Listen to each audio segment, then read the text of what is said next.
Amasitasiyo ane gusa mu gisagara ca Bujumbura ariyo sitasiyo Mezo Oil iri mu Kanyosha, sitasiyo Kamengede iri mu Mirango, sitasiyo Nayote iri mu Buterere hamwe na sitasiyo iherereye ku Musaga kw'ibarabara rya mbere niyo yatowe n'ishirahamwe rya leta Sopebu rijejwe itangwa ry'igitoro kariya bunguruza abantu bakoresheje imodoka ntono za taxi bazohora banywesherezako igitoro. Ariko abo twaganiriye muri abo bagendesha amataxi bavuga ko igitoro ataco bakunze kuhasanga kandi ko n'intonde zisohorwa n'ishirahamwe Sopebu zivuga ko igitoro catanzwe ari kenshi sitasiyo bahawe ziba zitashizwemwo. Sitasiyo 38 akabura na zibiri z'abakora transport.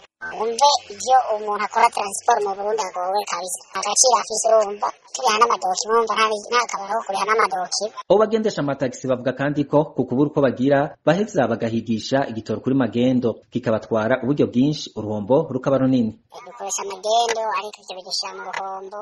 Ibaze nk'ubu ngiye muri Kongo imodoka nayo tuzakurumba amajana 600 ashirako amahera nahaye baba polisi kugira ninjiye kubera vyangombwa umuntu aba afise usanga ari mu majana 7 ku gitoro twari kunywa kuri 2.5 ngaha iwacu urumva biragoye cane.